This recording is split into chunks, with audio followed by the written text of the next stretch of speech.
جو شخص روزانہ فجر کی نماز کے بعد یہ آیت 7 بار پڑھے گا، اللہ تعالیٰ 7 زمین 7 آسمان کی رحمت اس پر برساتا ہے۔ بسم اللہ الرحمن الرحیم۔ محترم ناظرین، فجر کی نماز کے بعد 7 بار یہ آیت پڑھ لیں، راتوں رات آپ کا مالی مسئلہ حل ہو جائے گا انشاءاللہ۔ آج میں آپ کے لیے ایک بہت ہی مجرب، ایک بہت ہی پاورفل وظیفہ لے کر حاضر ہوا ہوں۔ انشاءاللہ اس قرآنی وظیفے کو پڑھنے سے آپ کو 100% جو کامیابی ہے وہ لازمی حاصل ہوگی۔ آج میں جو وظیفہ لے کر حاضر ہوا ہوں یہ راتوں رات امیر ہونے کا ایک بہت ہی پاورفل وظیفہ ہے۔ اگر آپ کے مالی حالات ٹھیک نہیں ہیں، اگر آپ غربت کی زندگی گزار رہے ہیں، اگر آپ کے گھر میں رزق کی بہت ہی زیادہ تنگ دستی ہے، رزق میں برکت نہیں، اگر آپ بے روزگار ہیں، آپ کو اچھی جاب نہیں مل رہی، یا آپ کے مالی حالات بہت بدترین سے بدترین ہوتے جا رہے ہیں اور آپ چاہتے ہیں کہ آپ کے جو مالی حالات ہیں وہ ٹھیک ہو جائیں اور آپ کے گھر میں بھی رزق کی فراوانی آ جائے، تو آپ اس وظیفے کو پڑھ لیجئے۔ انشاءاللہ آپ کے ہر قسم کے جو مالی مسئلے ہیں وہ حل ہو جائیں گے۔ تو اس وظیفے کو جس بھی بہن نے اور بھائی نے پڑھا، انہوں نے 100% جو کامیابی ہے وہ لازمی حاصل کی ہے۔ اور یہ جو وظیفہ میں آج آپ کو بتانے لگا ہوں، اس کو آپ نے روزانہ پڑھنا ہے۔ جب تک آپ کے جو مسائل ہیں وہ مالی مسائل حل نہیں ہوتے، تب تک آپ نے اس وظیفے کو پڑھنا ہے۔ انشاءاللہ آپ کو جلد ہی کامیابی جو ہے وہ مل جائے گی۔ تو جو وظیفہ ہے وہ میں آپ کو بتا دوں، آپ نے وظیفہ کیا کرنا ہے۔ محترم ناظرین، آج سورۃ البقرہ کی جن 2 آیات کا وظیفہ بتایا جا رہا ہے، یہ وظیفہ بھی ایسا ہی خاص وظیفہ ہے۔ بہت سے لوگوں نے اس وظیفے کے متعلق اپنا تجربہ پیش کیا۔ انہی میں سے ایک بہن کا تجربہ بتایا جا رہا ہے کہ کیسے اس بہن کو اس وظیفے سے فائدہ ہوا اور کیسے آپ بھی اس وظیفہ سے اپنے رزق کے دروازے کھلوا سکتے ہیں۔ جن 2 آیات کے بارے میں بتایا جا رہا ہے وہ آیات سورۃ البقرہ کی آخری 2 آیات ہیں۔ ان 2 آیات میں بڑے خزانے پنہاں ہیں جن کے بارے میں پیارے آقا نے اپنی حدیث میں بتلایا ہے۔ مسلم و بخاری کی ایک روایت میں ابو مسعود عقبہ بن عمر انصاری بدری رضی اللہ تعالیٰ عنہ سے روایت ہے، رسول اللہ صلی اللہ علیہ وآلہ وسلم نے فرمایا، جو شخص رات کو سورۃ البقرہ کی آخری 2 آیات پڑھ لے گا وہ اس کو کافی ہو جائیں گی۔ ایک دوسری حدیث میں سیدنا حذیفہ بن یمان رضی اللہ تعالیٰ عنہ سے روایت ہے، رسول اللہ نے فرمایا، مجھے سورۃ البقرہ کی آخری آیات عرش کے نیچے خزانے سے دی گئی ہیں۔ ان جیسی آیات نہ پہلے کسی کو ملی ہیں اور نہ بعد میں کسی کو ملے گی۔ اس روایت سے ان آیات کی عظمت کا اندازہ ہوتا ہے کہ ان آیات کی کیا عظمت ہے۔ ایک دوسری روایت میں سیدنا عبداللہ بن مسعود رضی اللہ تعالیٰ عنہ بیان کرتے ہیں، جب رسول اللہ صلی اللہ علیہ وآلہ وسلم کو معراج کرائی گئی تو 3 چیزیں دی گئیں، ایک 5 نمازیں، دوسرا سورۃ البقرہ کی آخری آیات اور تیسرا شرک کے سوا آپ کی امت کے لیے تمام گناہوں کی معافی۔ یاد رہے کہ سورۃ البقرہ کی آخری 2 آیاتوں کی فضیلت کے متعلق بے شمار احادیث ہیں۔ ایک موقع پر آپ صلی اللہ علیہ وآلہ وسلم نے ارشاد فرمایا، اللہ تعالیٰ نے زمین و آسمان پیدا کرنے سے 2000 سال پہلے ایک تحریر لکھی تھی جس کی 2 آیتوں سے سورۃ البقرہ کو ختم کیا گیا۔ یہ 2 آیات جس گھر میں بھی 3 روز تک پڑھی جائیں گی، شیطان اس گھر کے پاس بھی نہیں بھٹک سکتا۔ ایک حدیث کا مفہوم ہے کہ رات کو عشاء کے بعد اور سونے سے پہلے جو شخص ان 2 آیاتوں کو پڑھ لے گا اس کو تہجد کے برابر ثواب ہوگا، گویا اس کو ایسا ثواب ملا جیسا کہ اس نے تہجد کی نماز ادا کی ہو۔ کتنی عظیم ہے یہ فضیلت کہ تہجد ادا کیے بغیر تہجد کا ثواب حاصل ہو جائے۔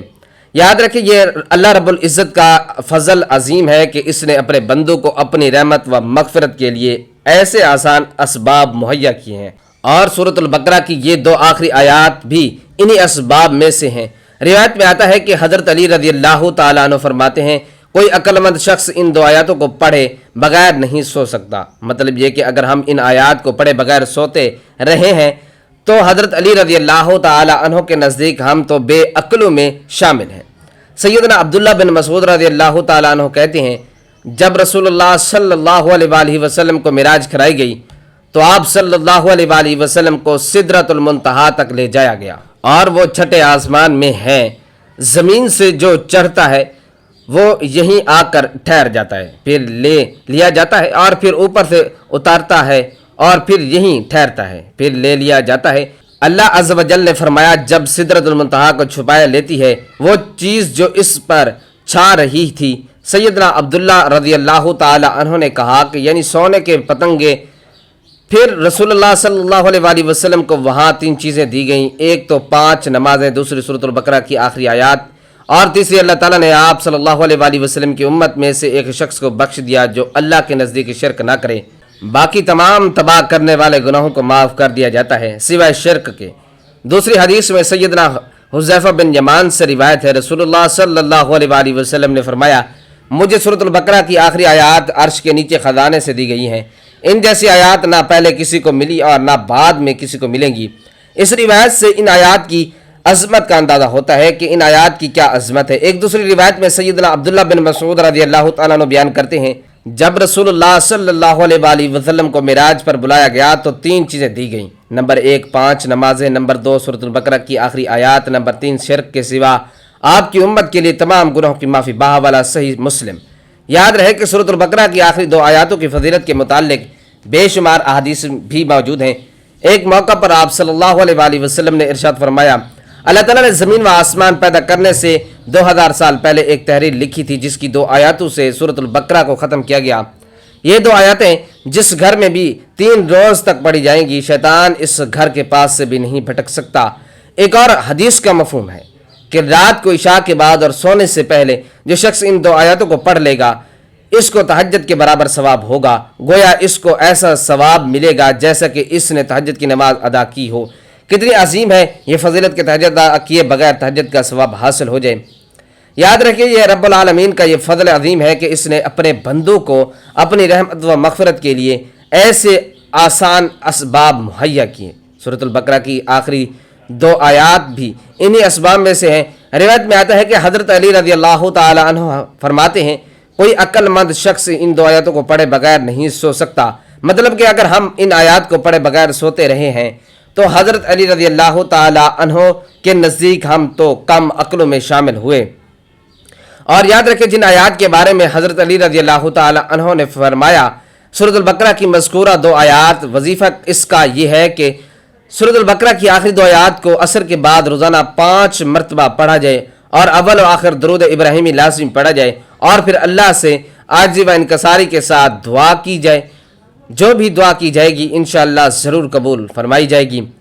سورۃ البقرہ کی تلاوت کے لیے مخصوص ایام کا تعین نہیں ہے، لہذا اگر کوئی شخص روزانہ پڑھ سکے تو زیادہ باعث برکت و عافیت ہوگا، ورنہ کم از کم 3 دن کے بعد ایک مرتبہ پڑھ لینی چاہیے، کیونکہ ایک حدیث میں ہے کہ جس گھر میں سورۃ البقرہ پڑھی جاتی ہے شیطان وہاں 3 دن تک نہیں آتا، اور جب پڑھی جائے تو جس قدر سہولت ہو، یعنی ایک مجلس میں یا متعدد مجالس میں پڑھنا درست ہے۔ سورۃ البقرہ کا پڑھنا باعث برکت و ثواب ہے۔ احادیث مبارکہ میں اس کی بڑی فضیلت مذکور ہے۔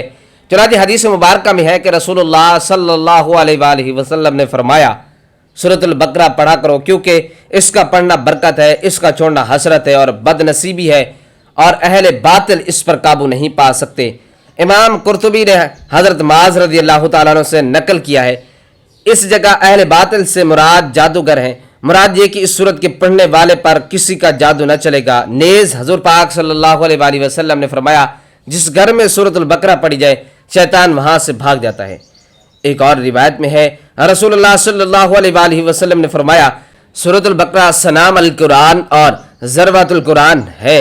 سنام اور ذروہ ہر چیز کے اعلیٰ اور افضل حصے کو کہا جاتا ہے۔ اس کی ہر آیت کے نزول کے وقت 80 فرشتے اس کے جلوے میں نازل ہوئے۔ اگر سورۃ البقرہ طوالت کی وجہ سے روزانہ نہ پڑھی جا سکے تو کم از کم سونے سے پہلے سورۃ البقرہ کی آخری 2 آیات ضرور پڑھ لینی چاہیے، کیونکہ حدیث مبارکہ میں ہے کہ جو شخص رات کے وقت سورۃ البقرہ کی آخری 2 آیات تلاوت کرے گا تو یہ آیاتیں اس کے لیے ہر قسم کی آفات سے بچاؤ کے لیے کافی ہو جائیں گی۔ حضرت محمد مصطفیٰ صلی اللہ علیہ وآلہ وسلم کی 10 عادات مبارکہ آپ کو سناتے ہیں۔ حضرت محمد مصطفیٰ صلی اللہ علیہ وآلہ وسلم کی 10 عادات مبارکہ، آپ صلی اللہ علیہ وآلہ وسلم پوری حیات طیبہ میں بیمار نہ ہوئے۔ اس ویڈیو کو آخر تک ضرور دیکھیے۔ نمبر 1، صبح جلدی اٹھنا۔ رسول اللہ صلی اللہ علیہ وآلہ وسلم صبح بہت جلد اٹھ جایا کرتے تھے، بلکہ ایسی کوئی روایت نہیں ملتی کہ آپ صلی اللہ علیہ وآلہ وسلم کی تہجد بھی قضا ہوئی ہو۔ سورج نکلنے سے کچھ وقت قبل اور 1 گھنٹہ بعد تک کا وقت آکسیجن سے بھرپور وقت ہوتا ہے۔ آج سائنسی تحقیق کی بنیاد پر بھی صحت کے اعتبار سے 24 گھنٹوں میں یہ بہترین وقت ہوتا ہے۔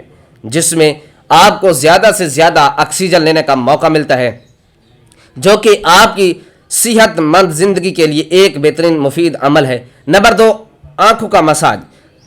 صبح نیند سے اٹھنے کے بعد رسول اللہ صلی اللہ علیہ وآلہ وسلم آنکھوں کا مساج فرمایا کرتے تھے، جن کا پورا نظام 11 سسٹم پر مشتمل ہوتا ہے۔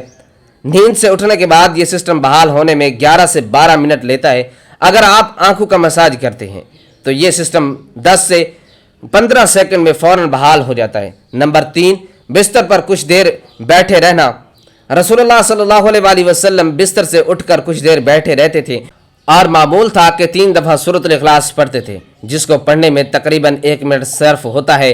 آج میڈیکل سائنس بتاتی ہے کہ ہمارے دماغ میں ایک پولری ہے کہ جس کے ایک حصے سے دوسرے حصے کے لیے بلڈ کے لیے ایک پل بنتا ہے۔ اس پل کے ذریعے سے ہی ہمارے پورے دماغ کو خون کی سپلائی بحال ہوتی ہے کہ جہاں سے ہمارا تمام تر اعصاب یعنی پورا جسم کنٹرول ہونا ہوتا ہے۔ اگر کوئی شخص صبح بیدار ہونے پر اچانک اٹھ کر چل دے جبکہ ابھی دماغ میں خون کی سپلائی بحال نہیں ہوئی تو اس شخص کو یا برین ہیمریج ہو سکتا ہے یا دماغ کے کئی دوسرے پیچیدہ مسائل کا شکار ہو سکتا ہے، جس میں اچانک جسم کے کئی حصوں کا مفلوج ہونا فالج بھی شامل ہے۔ جبکہ اگر وہ صرف 1 منٹ بیٹھا رہے کہ اس کے دماغ میں خون کی سپلائی بحال ہو سکے تو بہت سے پیچیدہ مسائل سے بچ سکتا ہے۔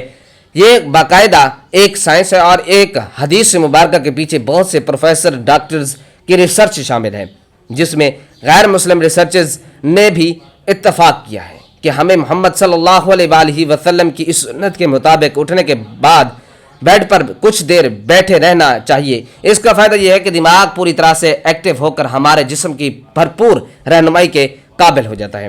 اس سنت مبارکہ پر جہاں بہت بڑا اجر و ثواب ہے وہاں صحت کا بہت بڑا راز بھی ہے۔ نمبر 4، کیلولا کرنا۔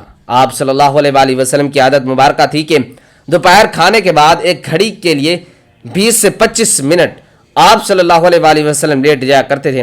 اس کا فائدہ یہ کہ تقریباً 68% افراد میں جب لنچ کرتے ہیں تو ان کا معدہ تھوڑی مقدار میں الکحل پیدا کرتا ہے۔ ایسے میں اگر انسان چل پھر رہا ہو تو چکرا کر گر سکتا ہے یا اس پر خمار کی سی کیفیت طاری ہو سکتی ہے۔ یہی سبب ہے کہ آپ ہمیشہ دوپہر کھانے کے بعد اپنے آپ کو تھوڑا سا بوجھل سا محسوس کرتے ہیں۔ اگر ہم کچھ دیر لیٹ جائیں تو الکحل سے پیدا ہونے والے خمار کا ذہن پر زیادہ دباؤ نہیں آئے گا اور جسم کے فنکشنز کے لیے زیادہ فعال رہے گا اور ہم کسی بھی طرح کے حادثے سے بچ سکیں گے۔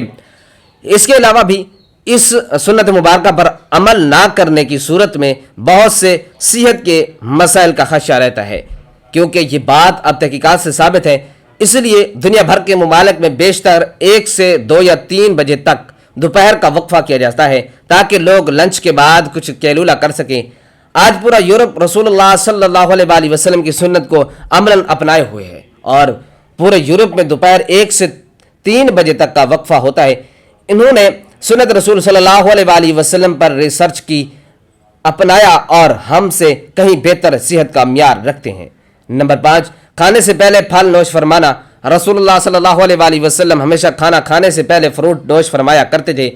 آپ صلی اللہ علیہ وآلہ وسلم کی عادات مبارکہ تھی کہ آپ کھانے کے بعد پھل نوش نہ فرماتے تھے۔ مختلف پھلوں میں 90 سے 99% تک پانی کی مقدار ہوتی ہے۔ آپ صلی اللہ علیہ وآلہ وسلم نے چونکہ کھانے سے قبل پانی پینے کی ترغیب دلائی ہے، اس لیے مختلف پھل بھی چونکہ پانی کی بہت زیادہ مقدار رکھتے ہیں، اس لیے ان کو کھانے سے پہلے کھانے سے جسم اور خاص طور پر معدہ اور آنتوں کو توانائی ملتی ہے، کیونکہ کھانے کو ہضم کرنے میں معدہ اور آنتوں کا بہت اہم کردار ہوتا ہے اور یہ عمل ان کے کارکردگی بڑھانے میں ان کے لیے مددگار ثابت ہوتا ہے، اور یہ بات بھی سائنسی مشاہدات سے ثابت شدہ ہے۔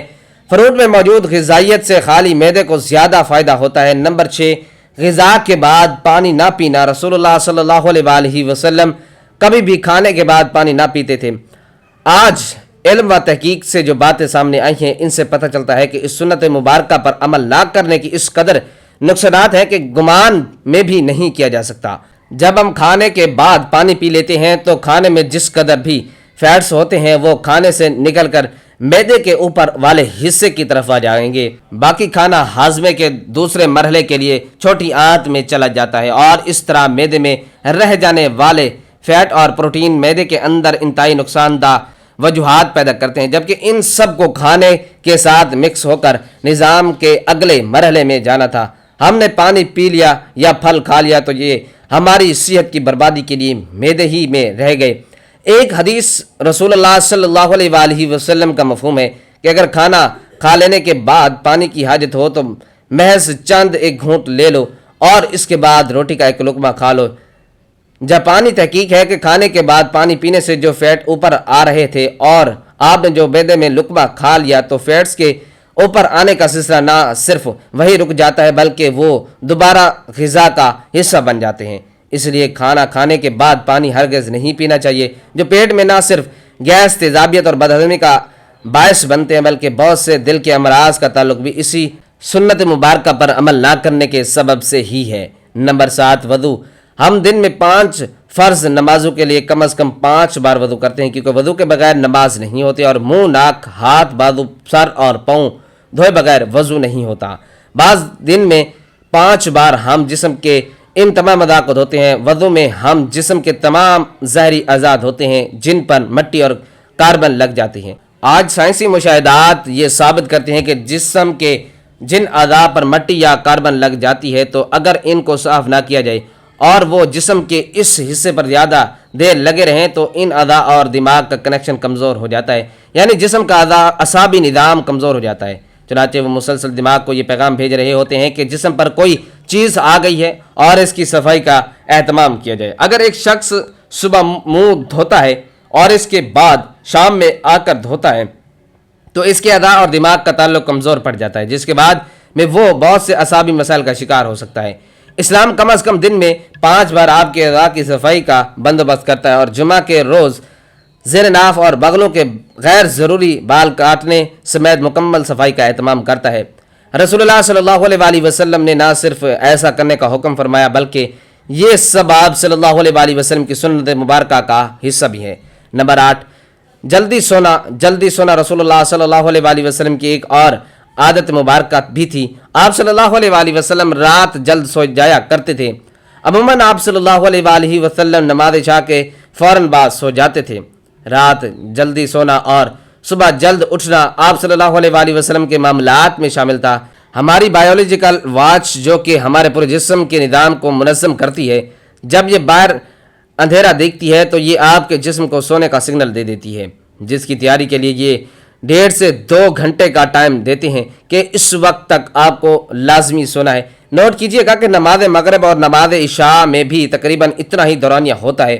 اس کا فائدہ یہ ہوتا ہے کہ آپ کے جسم کے اندر بایولوجیکل واچ کے تحت ایک ڈاکٹر جاگ جاتا ہے جو آپ کے پورے جسم کی مینٹیننس کرتا ہے۔ اگر کہیں زخم آ گیا تو اس کو ریپیئر کرے گا، اگر جگر یا کسی اور اعضاء میں کچھ مشکل ہے تو اس پر کام کرے گا، بلکہ سونے کے بعد سب سے پہلے جگر پر ہی کام ہوتا ہے۔ اور جو جگر کے مریض ہیں ان کے لیے یہ رائے بھی ہے کہ جہاں وہ اپنا علاج کر رہے ہیں وہ اپنی جگہ، لیکن اپنی نیند کے نظام کو بہتر کر کے اپنے جسم کے ڈاکٹر کو علاج کا موقع دیجیے اور پھر اس کی ثمرات دیکھیں۔ رات 10 بجے سے 12 بجے تک جگر اور اس کے ارد گرد کے اعضاء کی مینٹیننس ہوتی ہے اور اس کے بعد درجہ بدرجہ پورے جسم کی مینٹیننس ہوتی ہے، اور یہ عمل روزانہ کی بنیاد پر ہوتا ہے۔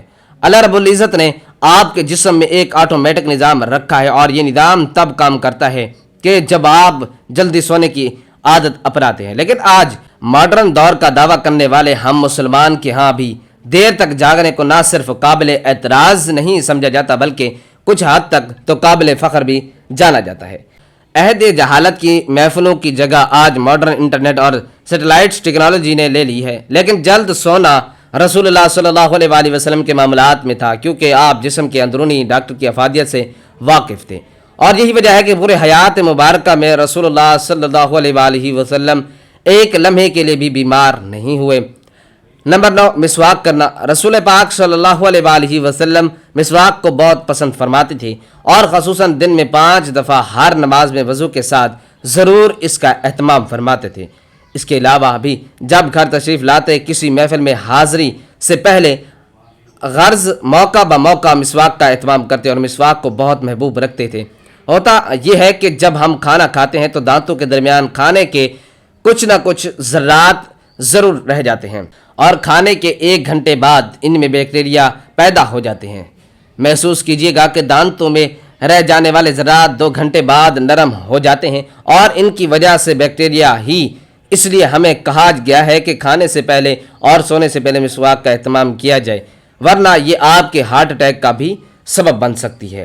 آج امریکہ اور مغربی ممالک میں صبح اٹھتے ہی بغیر دانت منہ صاف کیے کھانے پینے کا رواج عام ہے، جو ان میں طرح طرح کی بیماریوں کا سبب بن رہا ہے۔ آسٹریلیا کی ایک یونیورسٹی نے ہارٹ اٹیک کے 500 مریضوں پر تحقیق کی۔ انہوں نے جہاں اور بہت سی وجوہات بیان کی، وہاں ایک کامن وجہ یہ بھی سامنے آئی ہے کہ جو لوگ ٹوتھ برش کرنے کی عادی نہ تھے، جن کے سبب ان کے دانتوں میں جمع میل پیٹ میں جا کر اس قدر ملٹی پلائی ہوا کہ وہ ہارٹ اٹیک کے آرٹریز کو بلاک کرنے کا سبب بنا۔ ان کو ہارٹ اٹیک کا اصل سبب ان کے دانتوں کا میل تھا، جبکہ ہمیں رسول اللہ صلی اللہ علیہ وآلہ وسلم نے مسواک کی اس حد تک تلقین فرمائی کہ ایک موقع پر فرمایا کہ اگر امت پر بھاری نہ ہوتا تو میں امت پر مسواک کو فرض قرار دے دیتا۔ آج کی ماڈرن سائنس یہ ثابت کر چکی ہے کہ جن لوگوں کو ٹوتھ برش یا مسواک زیادہ استعمال کرنے کی عادت ہوتی ہے، ان کو غصہ کم آتا ہے اور وہ اکثر ٹھنڈے مزاج اور پرسکون رہتے ہیں۔ جس شخص کو زیادہ غصہ آتا ہو، بلڈ پریشر اکثر ہائی رہتا ہو، طبیعت میں بے چینی ہو، تو وہ زیادہ سے زیادہ مسواک کیا کریں۔ 2-3 ماہی میں وہ اس کے حیران کن معجزات اثرات پائے گا۔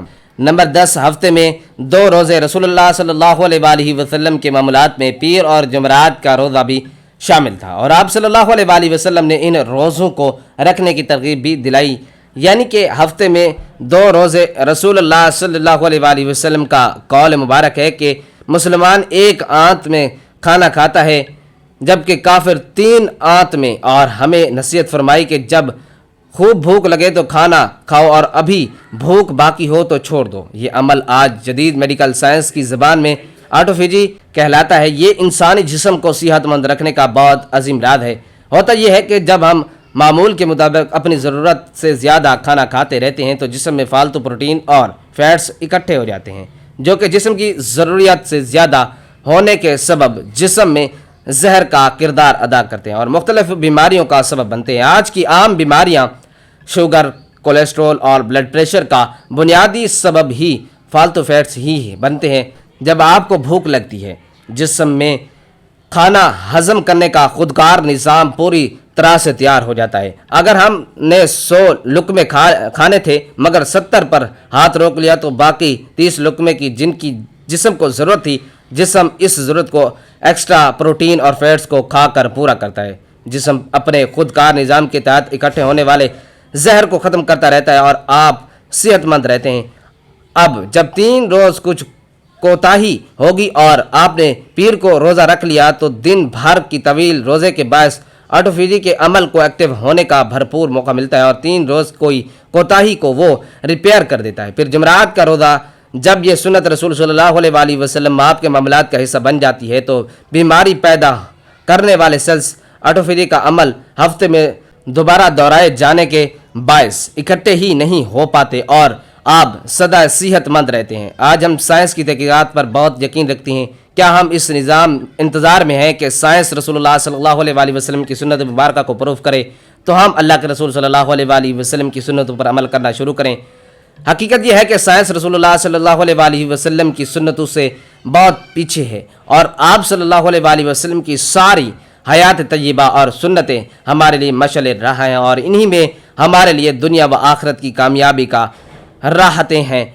ترجمہ: اے مسلمانوں، تمہارے لیے اللہ کے رسول صلی اللہ علیہ وآلہ وسلم کی زندگی میں ایک بہترین نمونہ ہے۔ اللہ پاک ہم سب کو صحت مند زندگی عطا فرمائے اور ہمیں ایمان کی دولت سے مالا مال کرے، آمین۔ ناظرین، اب چلتے ہیں وظیفے کی جانب۔ ابو مسعود رضی اللہ تعالی عنہ کہتے ہیں، رسول اللہ صلی اللہ علیہ وآلہ وسلم نے فرمایا، سورۃ البقرہ کی آخری 2 آیاتیں جو صبح اور رات میں پڑھے گا تو وہ دونوں آیتیں اس کو کافی ہوں گی۔ حافظ نے اپنی حدیث میں کہا کہ عبد الرحمن کہتے ہیں، میں نے ابو مسعود رضی اللہ تعالیٰ عنہ سے ملاقات کی اور وہ طواف کر رہے تھے تو انہوں نے مجھ سے یہ حدیث بیان کی۔ کافی ہونے کا یہ مطلب ہے کہ جس کو تہجد کا وقت نہ ملے وہ کم از کم یہ 2 آیتیں ہی تلاوت کرے تو اسے اللہ تعالیٰ کی وہ رحمت حاصل ہو جائے گی جو تہجد پڑھنے والے کو حاصل ہوتی ہے۔ یا مطلب ہے کہ پریشانی اور آفات سے بچاؤ کے لیے کافی ہوگا۔ سورۃ البقرہ کی آخری آیات یہ ہیں، آمن الرسول بما انزل الیہ من ربہ والمؤمنون کل آمن باللہ وملائکتہ وکتبہ ورسلہ لا نفرق بین احد من رسلہ وقالوا سمعنا واطعنا غفرانک ربنا والیک المصیر لا یکلف اللہ نفسا الا وسعها لها ما کسبت وعلیہا ما اکتسبت ربنا لا تؤاخذنا ان نسینا او اخطانا ربنا ولا تحمل علینا اسرا کما حملتہ علی الذین من قبلنا ربنا ولا تحملنا ما لا طاقت لنا به واعف عنا واغفر لنا وارحمنا انت مولانا فانصرنا علی القوم الکافرین۔ ترجمہ: رسول ایمان لایا اس چیز پر جو اس کی طرف اللہ کی جانب سے اتری، اور مومن بھی ایمان لائے، یہ سب اللہ تعالیٰ اور اس کے فرشتوں پر اور اس کی کتابوں پر اور اس کے رسولوں پر ایمان لائے۔ اس کے رسولوں میں سے کسی میں بھی ہم تفریق نہیں کرتے۔ انہوں نے کہہ دیا کہ ہم نے سنا اور اطاعت کی، ہم تیری بخشش طلب کرتے ہیں اے ہمارے رب، اور ہمیں تیری ہی طرف لوٹنا ہے۔ اللہ تعالیٰ کسی جان کو اس کی طاقت سے زیادہ تکلیف نہیں دیتا، جو نیکی کرے وہ اس کے لیے اور جو برائی وہ کرے وہ اس پر ہے۔